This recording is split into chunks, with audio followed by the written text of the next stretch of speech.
next performer is a bisexual academic. I'm pretty sure she screws though, yeah? She screws though. A big applause for Jules!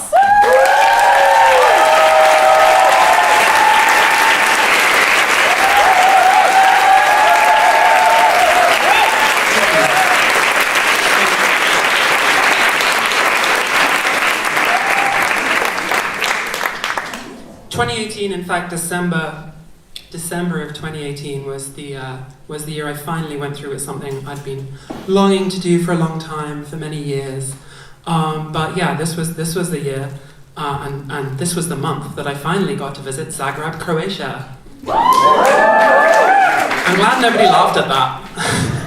But yeah, because a lot of people, I think, to reintroduce myself, I'm a Londoner, and a lot of people get the wrong impression with Londoners. You know, they confuse us with New Yorkers. They think like we're very snobby, we've got like a superiority thing going on. As a Londoner, the question you get most bored of when you're living abroad is like you say, oh, I'm from London, and people are like, oh, you're from London, yeah, why did you leave? What are you doing here? So this is a question I've got from everyone except for other Londoners. Like when you meet other Londoners, you're just like, yeah, I'm just like, oh, you got out as well, cool, yeah. Welcome. You don't have to sell your vital organs to your landlord here, it's cool. Check it out. But I feel like nevertheless, I've got this unique insight into different cultural differences. So when I was visiting Zagreb, I feel like what I really found is there's like a big difference. In Vienna, people love to complain, and in Zagreb, they prefer to apologize. And as a British person, I'm kind of an expert on both, so I'll just run you through some cultural differences. So the Viennese approach to complaining is very different to the British one. British complaining is like we love to complain all the time, but if you want to stop a British person complaining at you, you just have to ask them, okay, so what should we do about this? How can we solve this problem? And they will immediately freeze, and fall silent. Because in Britain, complaining is something you do about something you don't really want to fix. You just kind of want to make some noise. So that's our style. In Vienna, though, it seems to be like a competitive sport. It's like they go in. And I was noticing in my first 6 months living here, it was every time I'd say a nice thing, the Viennese I was talking to would have to think of 3 things to contradict me. So it would go like this. I'd be like, oh yeah, the Karl Marx Hof, that's lovely Art Deco masterpiece, social housing, reminds us of the high tide of social democracy and building our way to communism, isn't that great? And they'd be like, yeah, well, it's privatized and expensive and there are fascists living there, so really, I don't know. So yeah, eventually you'd feel kind of pleased when you'd bring up something which the Viennese couldn't kind of countersay. So you'd go, okay, well the Karl Marx Hof sucks, that's fine. What about the Jonna Insel, that magical pleasure island where you can just have picnics all through the summer? And they'd be like, oh yeah, it's okay, I guess.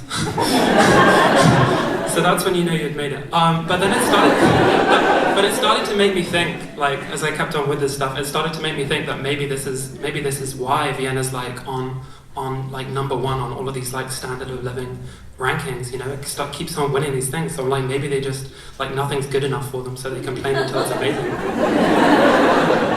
And I mean, it's either that or the legacy of imperialism. I'll let you decide.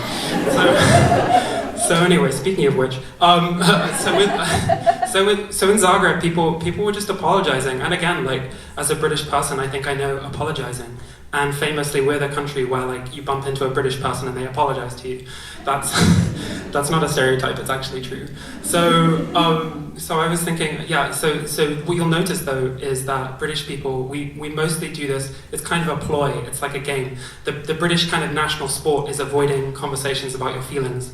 And that's thing which our little apologizing thing does, because you just apologize for the small stuff, you apologize for the minor things, and then you don't have to have a difficult conversation. And you'll see this. And you can observe this, for instance, you'll never see a British person saying, yeah, I'm sorry we invaded your country. We don't want to go there. We don't want to go that far. And we're going to rely on various other countries, including Ireland, for our food soon, so maybe we should work on that one. Anyway, but in Zagreb, I was there in December. I was there at the start of December, so mostly I was hanging out with leftists, as I do, and the main thing the Croatians were apologizing for were the Christmas markets, which they hate. And you can kind of see why they would hate like consumer capitalism and Christian identity rolled into one package. You can see why that might not be popular in that particular part of the world. But for me, like the main thing they would tell me is like we've only had these for a year or two. They've only had 2 years of Christmas markets in Zagreb. So like in Vienna, all of the Christmas markets kind of look identical. Like you've been to 2 or 3, and then you've got another 20, which all look exactly the same. Whereas in Zagreb, I was finding like they don't really know what a Christmas market looks like yet because they just don't have the tradition. So the first one I saw was like camo net tents. I think they got them like from a paintballing. They got camo tents, and then they had decked them with Christmas lights, like fairy lights, to make it look Christmassy. And they were like, great, this is a Christmas market, have some Hoover. And I loved it, so I was like, I've got to check out some more of these. And I went to the second one, and it was looking pretty standard, pretty normal, until I realized they had this huge plastic dome with like a bar inside that had like a sound system. So it was like blasting out rave music, which like doesn't really happen in Vienna, I'm sorry to say.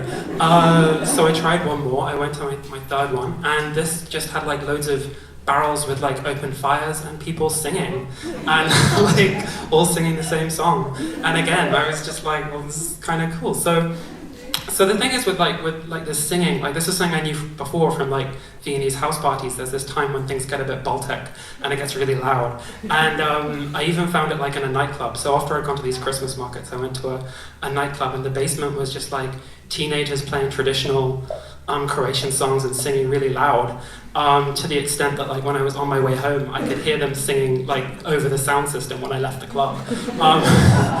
Which again, like you don't really hear British people singing that loudly unless it's a football match. So I was kind of into it, but obviously then I tell my leftist friends the next day, like it was alright, like there was lots of really loud singing. I had to leave the club so I didn't get deaf, but other than that it was like, pretty great. And they're like, yeah, sorry, we do get a bit loud. So I have time for one more joke for you, if I've even told any yet. But I decided on my second night I'd go somewhere a bit cozier, like somewhere more familiar. So I went to like a squat party, because leftists look the same all over the world. And in this case, it was leftists with one dance floor and hipsters with another, but also hipsters are like an international trend at this point. So I went to this party, and I was chatting to two young ladies, and I decided I would start it off by apologizing. Of course, I'm like, I'm sorry, I don't speak Croatian. So what's your favorite Croatian word? To try and make my ignorance seem kind of cute, as we British people have to. And she says, oh, kachelim. I'm like, okay. So I repeat it back. I'm like, kachelim, what does that mean? And unfortunately at this point, I roll my R, my rrr sound, so well that she refuses to believe that I can't speak Croatian. And she drops out of English and starts talking to me. Unfortunately, I actually can't speak Croatian, so I was just kind of nodding and saying, oh yeah, da, and so on, until it got very awkward, and I had to leave to the other side of the party, making some excuse. And I got onto the internet, and I was curious. I was like, so what does this word mean? This mystery word that she wanted me to say. And I get on Facebook. I asked my friends, and my friend Stani, who's Croatian Australian, is like, oh yeah, that means wings. I'm like, oh, that's quite nice, that's quite romantic. And then she's like, oh yeah, unless she was using the first person singular, in which case it means I violate. I was just like, I violate, alright. Well, I missed out on quite a hookup there.